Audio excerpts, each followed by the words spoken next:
of genocide. After it was Israel that was attacked.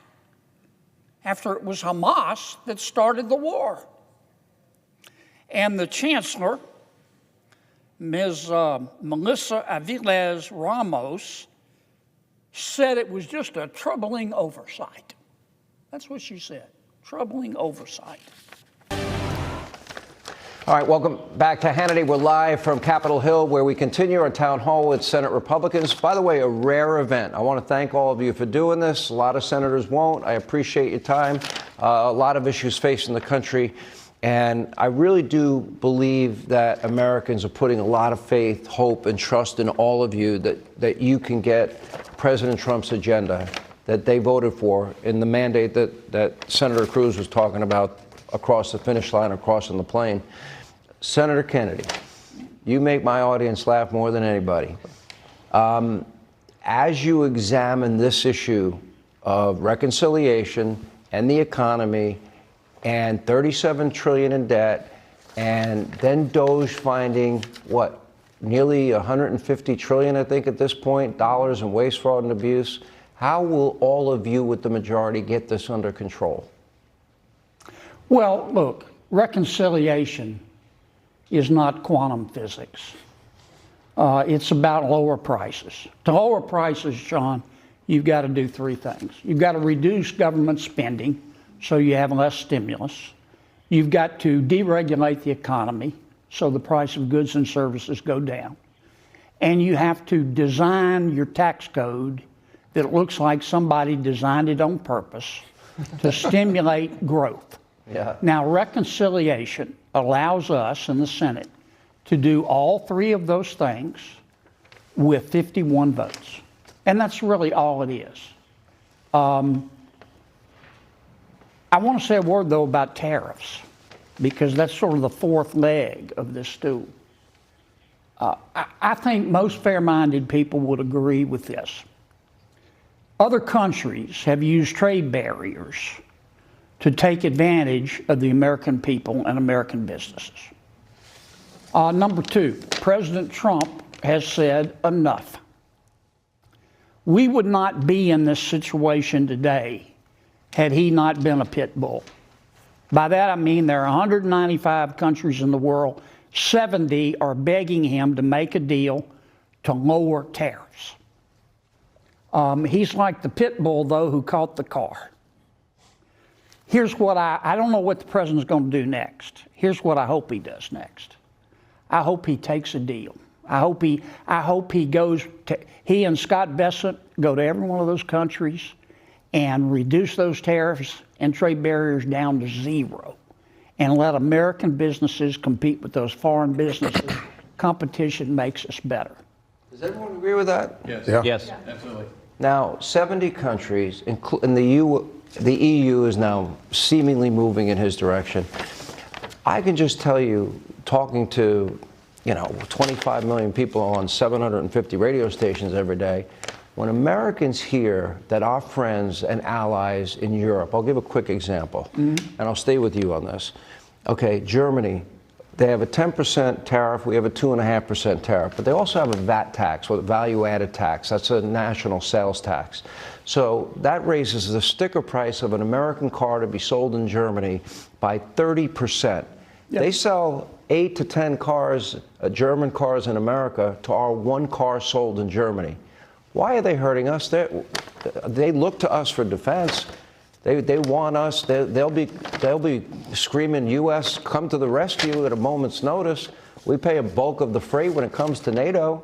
Why would they treat a friendly nation like that? Why would other European nations be doing that to us? Well, I think that's what the president has talked about. But you agree we're being ripped off? Yes. Look, China is probably the worst example, but not the only one. God created the world, but everything else is made in China. I mean, we know that. That just reflects reality today. But they're not the only one. How about gumbo, John? Is gumbo made in China? But they're not the only one. But because President Trump has done what he's done, and I'm not saying it hasn't been tough with the market, it has been.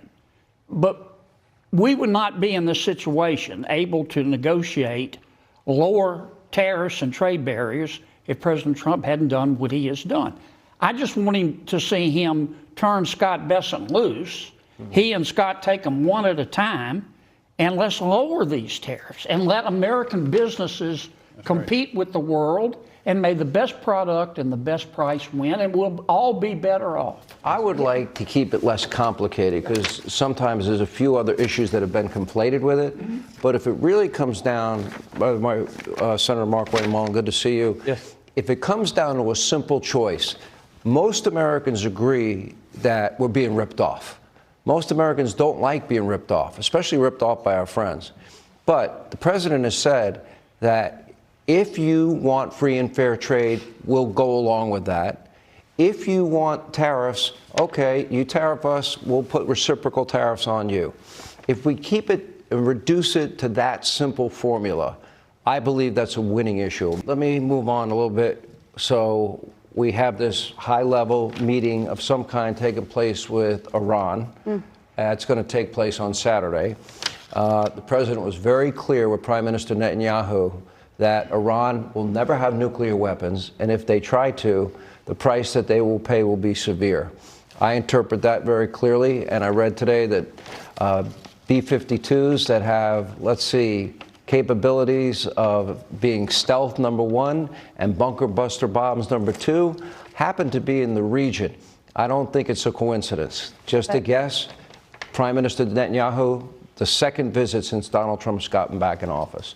The question is, between Iran and China and the Russia-Ukraine conflict in Gaza, we got a lot of foreign policy issues. What about the Iran question? Because there's some people that I don't think you can negotiate with madmen.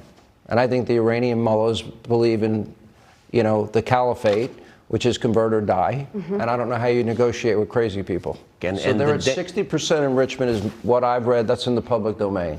If they can get to 90% in no time, that's weapons grade. Lindsay? If they have a missile to deliver it. But They look, could- if Iran gets a nuclear weapon, there's going to be a war. And Iran won't start it. And I'm not saying America will. Israel will. Although, They're John, they don't need a they're- missile. They can put it in a boat and stick it right off the coast of Israel will slap Iran to Pluto. Don't And they I don't blame need them. our help and support? Wouldn't they need our bunker busters? Wouldn't they need our Some of planes to equipment. deliver them? We have to have our equipment, absolutely they do. I got 30 seconds. I got to give it to Senator Kennedy. What do you think of the new leadership, Jasmine, AOC, and Bernie? I consider Congresswoman Ocasio-Cortez to be the leader of the Democratic Party. She's entitled to her opinion. I'm entitled to mine. As I've said about her before, I think she's the reason there are directions on a shampoo bottle. And our plan for dealing You with didn't her, plan that out. We got to hurry. Our plan for dealing with her is called Operation Let Her Speak. We'll come back. More Hannity. Thank you, Senator Kennedy.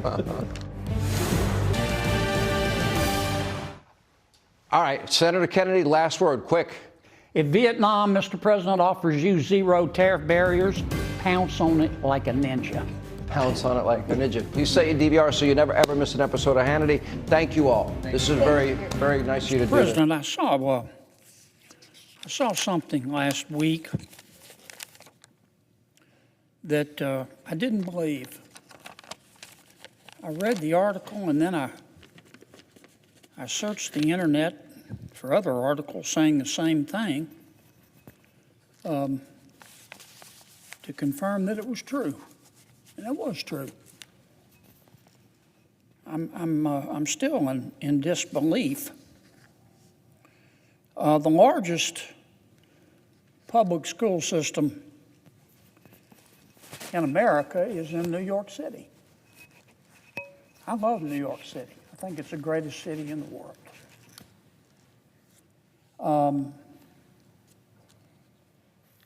And the New York Public Schools publish a monthly newsletter. It's called, let's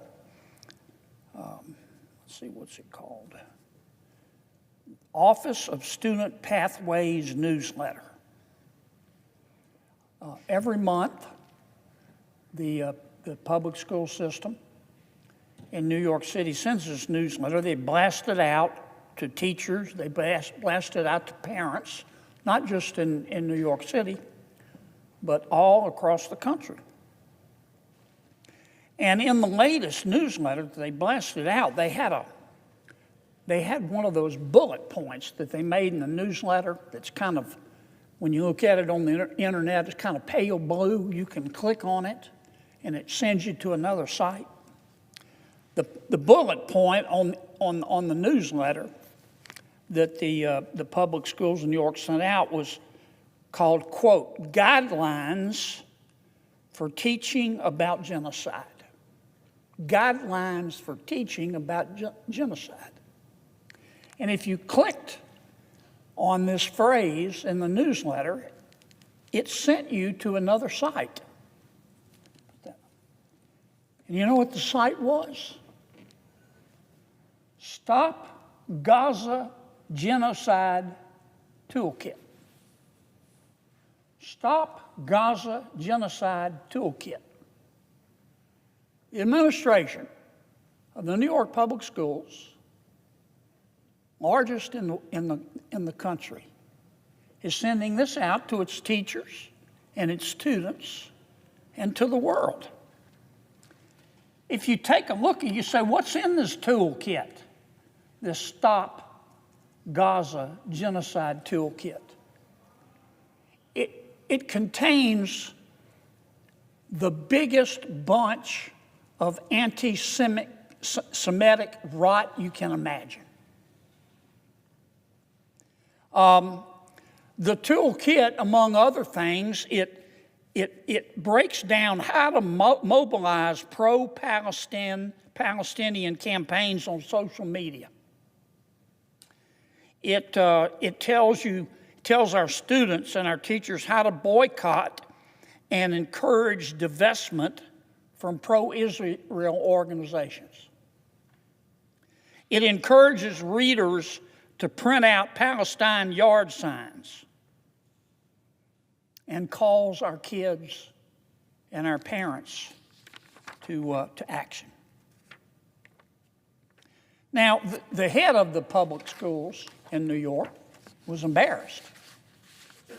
Once people started going, what's going on? Why are you publishing this anti-systemic rot accusing Israel of genocide? After it was Israel that was attacked, after it was Hamas that started the war. And the chancellor, Ms.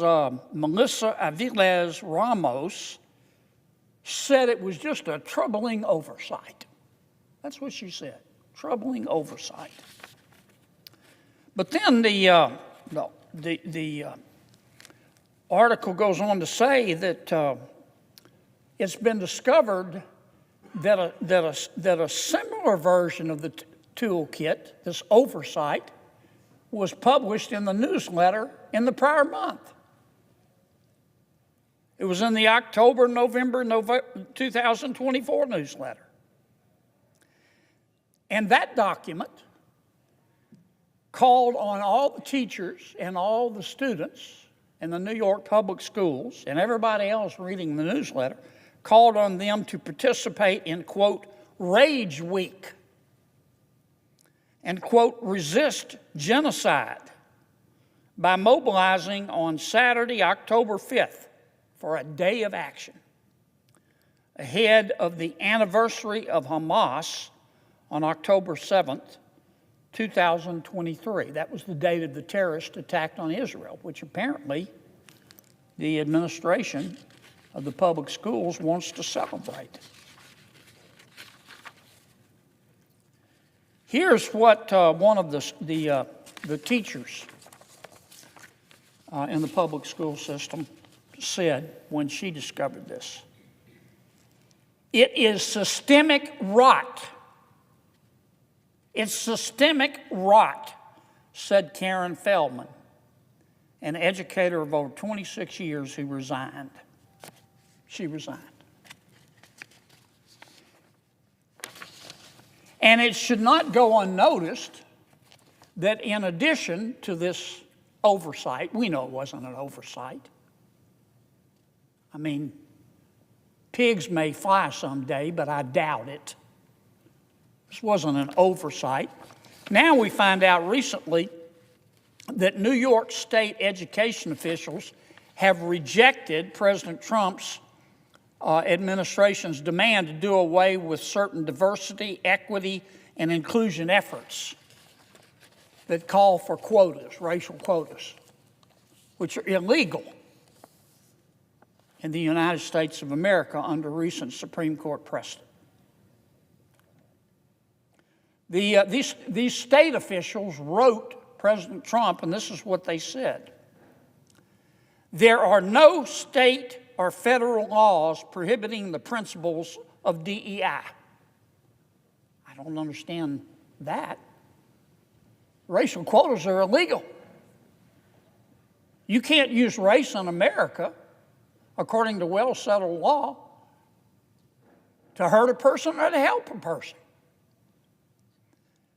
But these officials at the state level, not the local level, they said no state or federal laws prohibit the principles of DEI.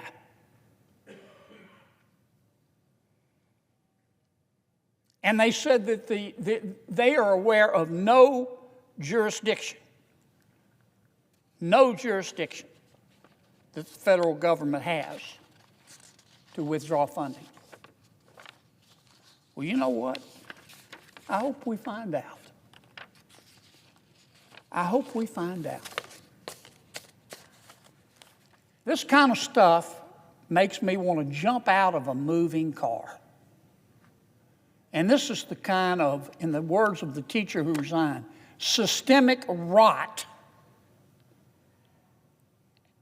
rank anti-Semitism that in New York they're sending to our teachers and our kids and to the world.